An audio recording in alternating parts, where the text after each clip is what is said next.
Welcome back to another episode on the channel. Today we're handling the sprinklers and brand new lawn. Typically this is a step that people do when there's brand new construction, but guess what? 6-year-old house never had sprinklers, well today we're gonna fix that.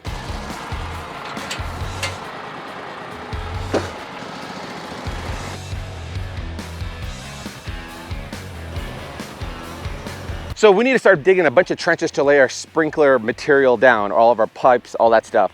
Friends over at Tate Strand set me up with a trencher to make my life a whole lot easier because your boy does not want to be throwing out shovels all day. So what I'm thinking is this is a larger area, probably gonna have 2 zones here.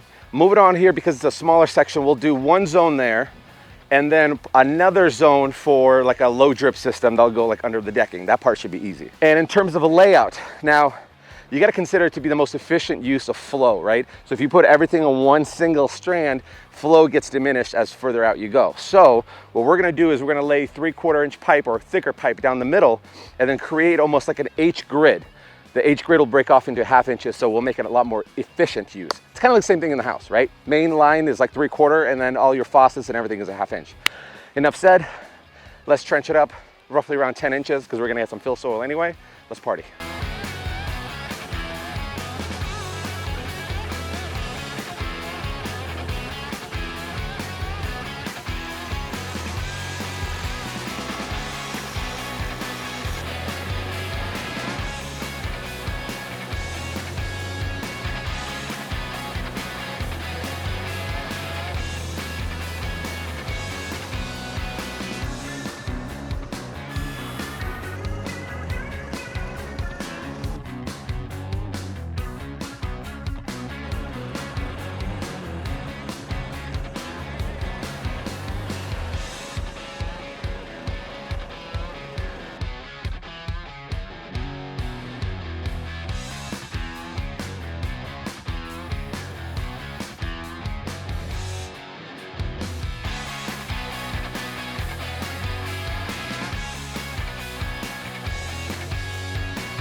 This thing is like snail speed right now, and this is full throttle. I guess you get so used to slinging a mini skid steer around that it's fast, and then when you get to something that actually digs up a trench, you gotta be a little patient. But nonetheless, we got about 30 minutes that we got all banged out and way faster than I would handle it with a shovel. But speaking of shovels, I think I gotta pick up one of those narrow shovels to clean this out a little bit better so we could actually have all the pipes and the plumbing to go in comfortably. You wanna feel completely frustrated and overwhelmed, go buy supplies for sprinkler stuff when you're doing it from scratch. The amount of fittings that you don't consider, I had to go back to the store 3 times, draw a little map out, make sure I got everything, and then today, fingers crossed, but I'm still going to bet my money on the fact that I'm gonna be missing a fitting or 2. We have all of our trenches dug out. I had to clean them up with a trench shovel as well. On top of it, create my little channel to go underneath the sidewalk because that's gonna be its own zone. Speaking of zones, according to the old Google here, if you're using rotary heads, you can do 5 to 6 rotary heads per zone. If they're just pop-up sprinklers, 9 to 10, which is nice because I got 3, 4, 5, 6, 7, 8. Probably, no, 7, 8 on this side, and then another, I think, 7 on this side. So we'll have 2 zones, and then my 3rd zone, I'm gonna feed it under the deck for all the plants out there. We're gonna work in sections here because you gotta keep in mind, there's the sprinkler system itself with zones, then we have our mixing valves or the zone valves, and then we have our backflow. So there's a whole lot to cover. So we'll do it one step at a time. First, we're gonna work with poly tube. This is 3/4 inch for the most flow. Let's run our first zone, and then we'll break off into 1/2 inches from there.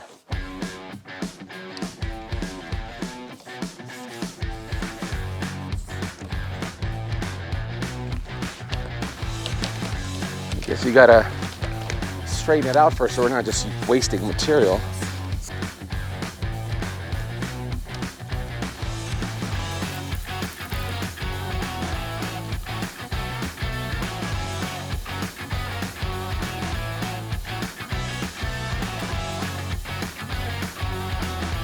Little crimping rings. With poly tube, you have to use crimping rings to hold the sucker on. On funny pipe, which I'll show you, you don't have to, which is nice. But Guys, remodeling these houses, going through all these problems, all while running a YouTube channel and having a family dynamic, it can get tough. Sometimes you have good days, sometimes you have bad days. And that's why I'm really excited to announce the sponsors of today's video, BetterHelp.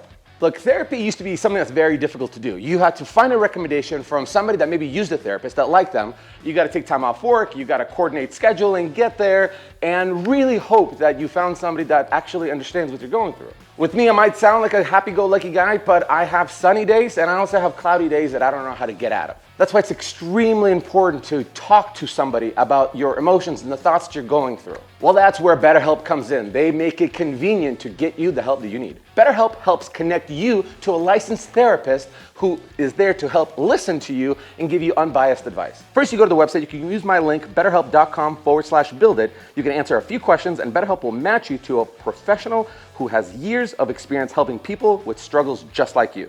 You can do it all from a phone or a computer via phone call, video chat, messaging, however you feel most comfortable communicating, they're there to help. It's the easiest possible way to start talking to a therapist. And then you'll be matched with a therapist usually within 48 hours so you can get started fast. Let BetterHelp connect you to a therapist to help support you all from the comfort of your home. So visit betterhelp.com/buildit or select Mr. Build It at sign up to receive a special discount for your first month. Thank you, BetterHelp, for helping me and this channel. And now let's get back to this video. And I'm gonna split these off, so we're gonna have 3/4 inch going that way and 3/4 inch going straight that way as well.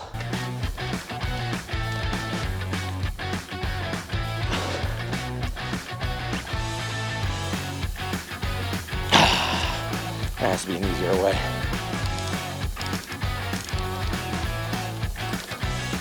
It's like a tangled extension cord. Worse, Christmas lights.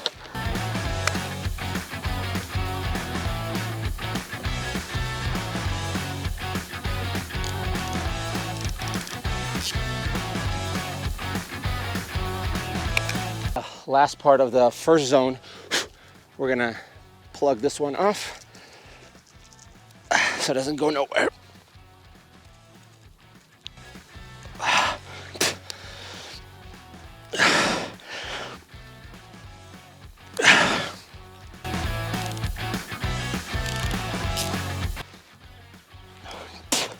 A little spitter for grip.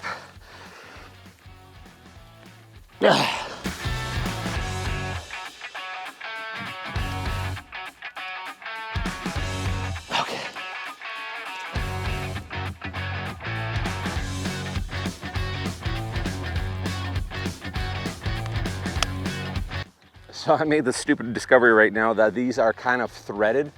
So instead of trying to jam it in, you could just simply go, stupid am I. Well, this is what happens when you learn on the go. So much easier. It's actually a lot easier to straighten out if you leave it in the sun and let it warm up a little bit. You're not fighting as opposed to it being cold.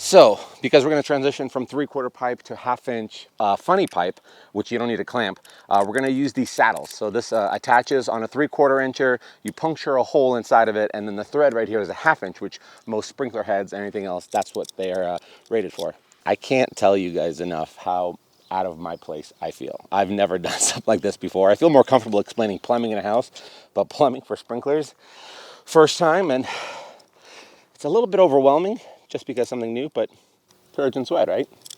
Give it the old college try. Worst case scenario, we fix it.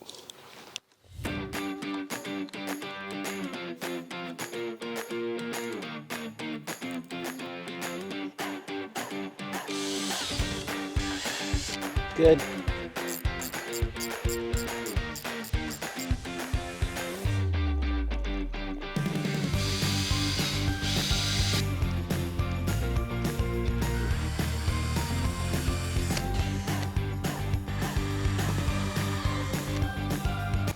Up next, we're gonna run our sprinkler lines.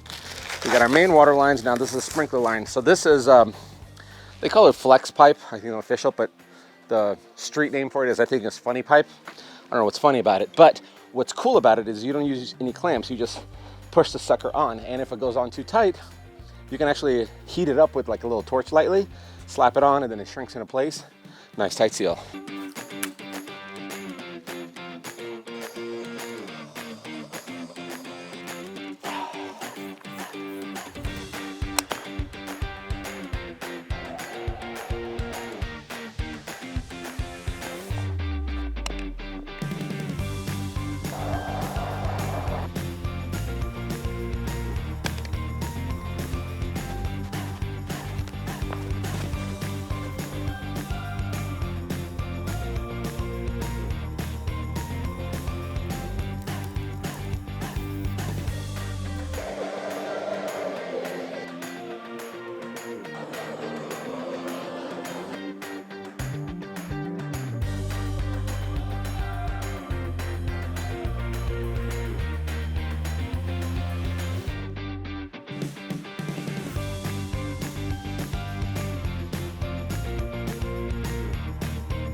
So our water valves, I have a 3-zone water valve system. So we have our 3 zones all laid out.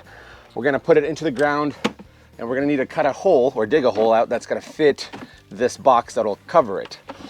It's all gonna come through here, and obviously my first 2 zones here, my third one's gonna go for my kind of like a low pressure for the plant system. First things first, we start digging, because those valves connect to our programmer in the garage. So let's dig.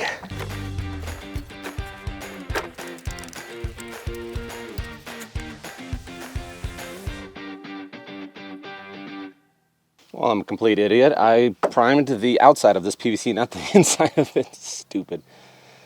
This just shows I don't know what I'm doing around here most of the time.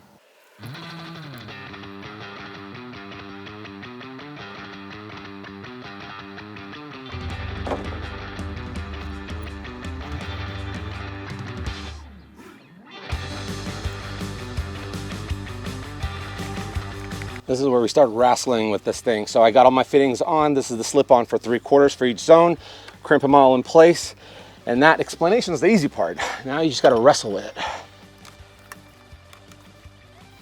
You know what? I'm just gonna put the box right over it. It's gonna be buried nice and deep anyways.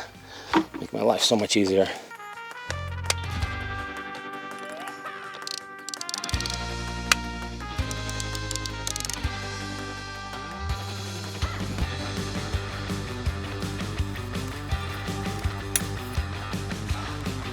We got our sprinkler valves in place. Now we got to run wire. This wire is going to operate our programmer here. This is 18 gauge, 5 wire.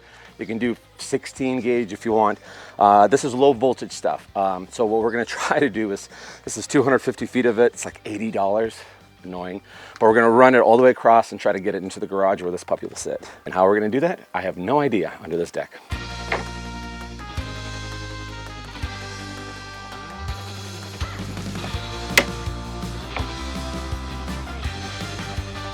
Is that a black widow spider?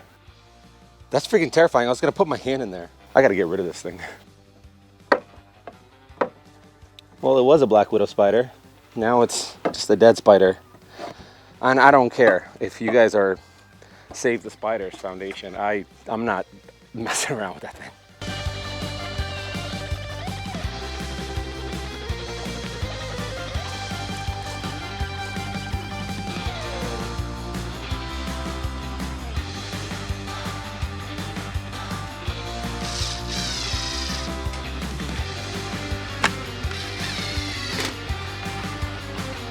The home base here, we'll connect the wires later onto the third part of this situation. Third component is the most important component, that's your backflow. Now the way backflow works is you have a pressurized system, sprinklers, right? All the water is being pumped out at whatever PSIs. When it gets turned off, that creates a vacuum pressure that it starts dragging it back into your main line. Now, where does that become a problem? Imagine you got all your fertilizer, your lawn care products, so you got all sprinkled and sprayed all over your yard. Well, those sprinkler heads can seep those chemicals back into its line, and we don't want to contaminate either your well water or your main drinking water. So this is where this little mechanism comes in, the backflow device. There's two major different ones. It all depends the elevation you're on. If you are in a completely flat area and your sprinklers are flat, the code is you have to keep your backflow 12 inches above ground. If you have a brim like I do, which looks like a 1.5 foot drop, then you have to go 18 inches above ground. Now with these, they have to get it tested. The state has to come out, do a water test on it, and make sure, essentially you have to have a permit on it. Couple configurations to it. You get your union gap attachment that allows for you to disconnect and connect it. This is your whole backflow device. They usually range between $200 and $500. It's got shutoffs. It's got a blow off there. And the guy also recommended I put another T in here to add any kind of drainage that I wanted to or anything like that. It's more of like an accessory thing. Big rule of thumb here, gets going under the frost line into where their water meter is going to come from, which is our basement, the main line, and then the part that's going to go out to our sprinklers here sits about 2 feet below ground. That being said, let me finish digging this hole and then we'll throw this puppy in.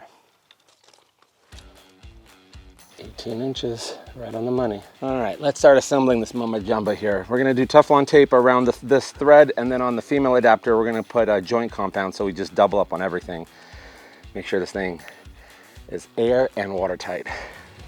Mostly watertight.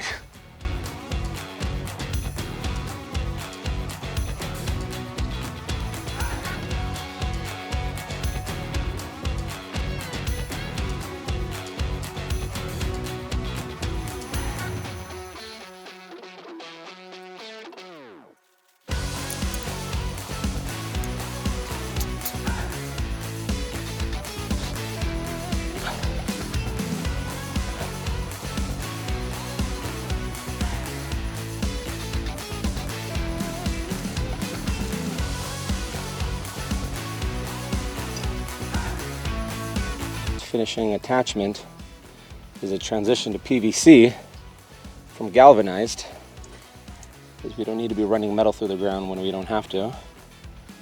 Besides, it's a lot easier to work with. Okay, so the puppy sits just like this, 18 inches above ground. This is going about 2 feet below ground. 1 inch water main coming in here, goes through our backflow preventer, our blowout valves, our shutoff valves, goes out to 1 inch to our valves that we got set up, our 3 zones. So now I gotta make this hole a little bit bigger so it can sit, connect the water, and the hard part is I gotta dig a channel that goes all the way around.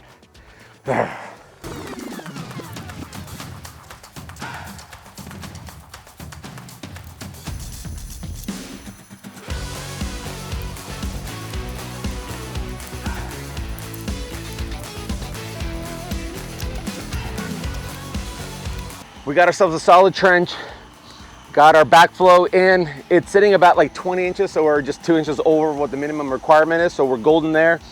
Got active water coming in. This is my outside shutoff valve. So now we're just gonna strap on all of our PVC and run it all the way to our valve. So we're finally in the home stretch here.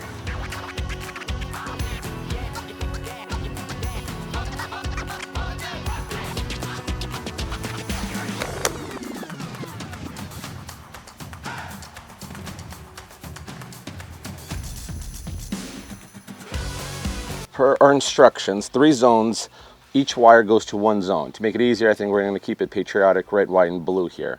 And then 1 wire, so each wire of these valves, there's 2. One goes to the color you designated, and the other one gets wrapped with all the commons on there. Put some nuts on them. It should work. We'll hook up our timer and pray really hard that all of this works.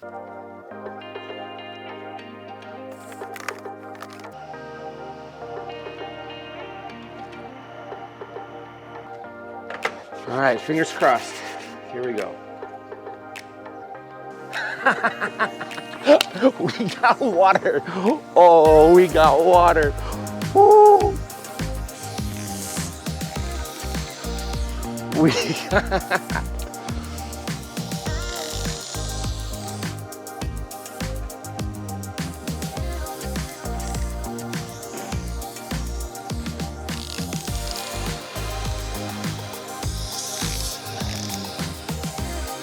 I am over the freaking moon about this. I can't wrap my mind around from start to finish, all new sprinklers. We did it, boys, we did it. There's I'm doing a pre-run here, so I'm kind of seeing where there's not a good overlap. It's a lot harder, spit that out of my mouth. It's a lot harder to see the overlap when you have grass because everything gets wet.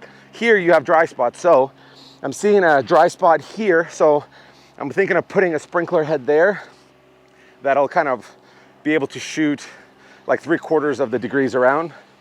I got a sprinkler coming here, I forgot to buy one, and a sprinkler here.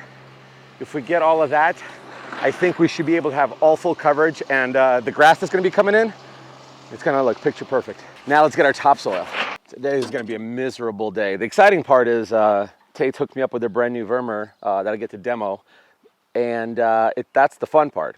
The crappy part is it rained a ton last night and this morning. That's why you still see puddles just in time when the soil is supposed to come in. This is our topsoil, and it's gonna make it really, really difficult to get a nice clean spread without everything getting all muddy.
We got bad news. I was scooping up and I was like, what the heck is that? They came and dumped this load here. And guess what's exactly right over here?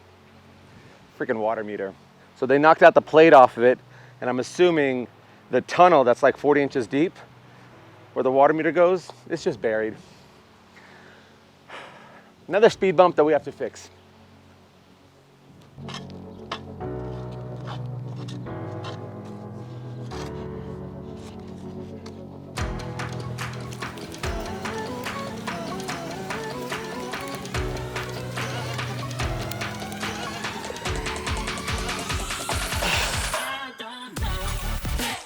All right, we're back in business.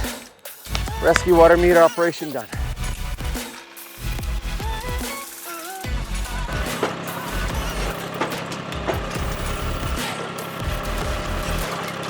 I'm terrible at this.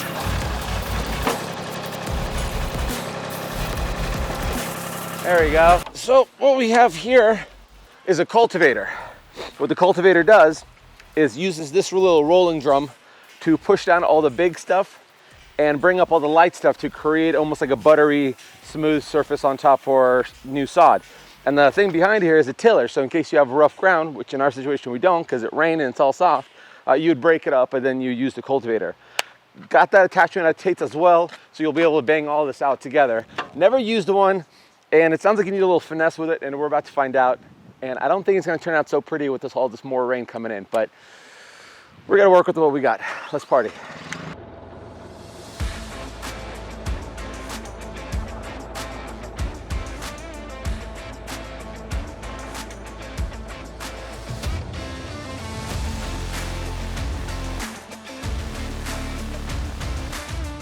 I don't think this is gonna work.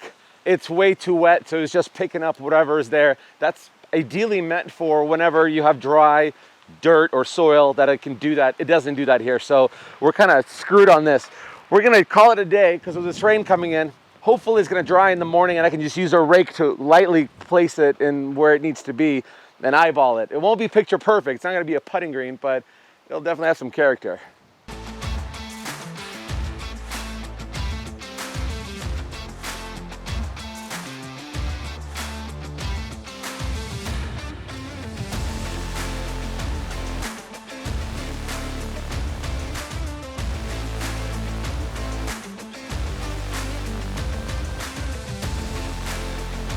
Well, it's the next day, the rain stopped. The ground's still a little wet, so there's no point of using the cultivator again. Kind of got screwed on that with the weather. I was really looking forward to a nice, dead flat, dead smooth, but I got it close enough. The ground hardened up because of the rain, the topsoil, so I used my little tiller, broke anything up that I could, and then raked everything, kind of eyeballed the level. It all is gonna settle, and who knows what's gonna happen after there. But I got some good news. I just picked up our sod. Now, I did not know this, but if you wanna save money on sod, it's expensive. I think it's like almost like $8-9 at your local hardware stores per roll. Per square foot, it's 40 cents if you go to a sod farm. So 1,520 square feet is what I calculated. They say add another 10%, so I just said let's do it 1,600 square feet. 1,600 square feet of sod, $700 and some change, $718. Pretty damn good. I'm just hoping and keep my fingers crossed I actually did the math right and not have to go back and get some more. But let me look at the instructions that they gave me, and then we'll start laying it out. Instructions: apply 5 to 10 minutes of water to loosen and dampen and cool the soil before laying sod. It rained, it's damp, but I'm gonna turn my sprinklers on maybe for like 2 minutes just to re-damp the top. Apply 1.5 inches of water after the sod is laid down. Large area, make sure you apply water within an hour after laying the sod. Cool. First 2 weeks, water twice a day. And then after 14 days, apply 3 inches total of water every 7 days. All right, the grass is all damp. This is where we start rolling. Grid light pattern, staggered all around. Probably work our way up and down. Let's boogie.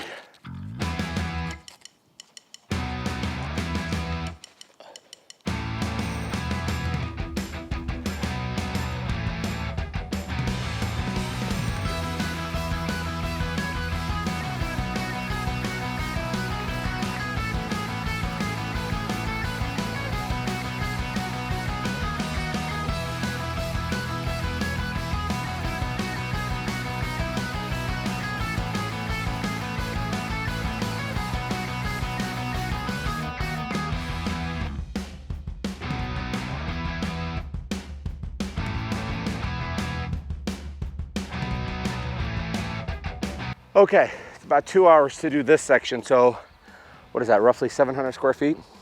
A couple of things I'm learning, picking up along the way. Number one, I'm using this knife for roofing shingles. Makes it a lot easier to get underneath and just kind of saw it out. Way better than like a utility knife. Number two, make sure you butt them all together nice and tight.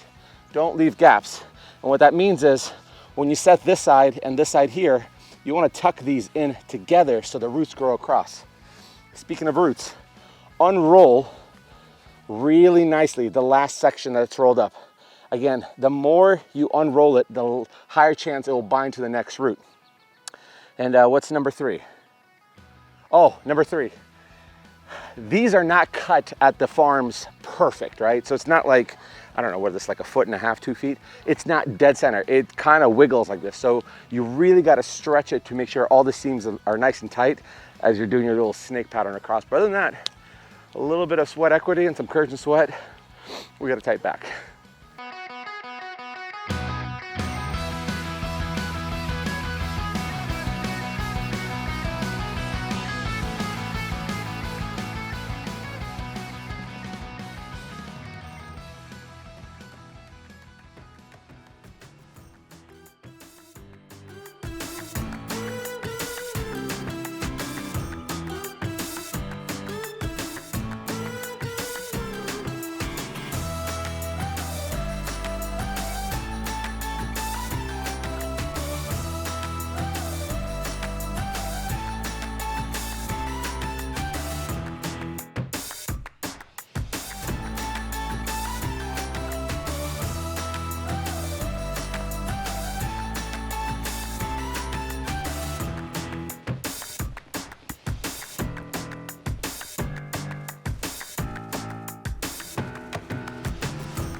Guys, this project came out absolutely incredible. I'm so happy with the sprinkler overlay, the pressure that they're shooting, and the way the grass is settling. It's already been about probably 5 days, so it had time to cook, and it's cooking pretty good. All in all, between the sprinklers, which was about 1,500 bucks, and the sod itself was like $700, I would say you're, almost 2,500 bucks into it, which considering what builders charge is pretty crazy. So 1,500 square feet, that's what you're kind of looking at. Well, that is it for me this week, guys. I hope you guys enjoyed this video. And in the meantime, I think here's a video that I think you might enjoy.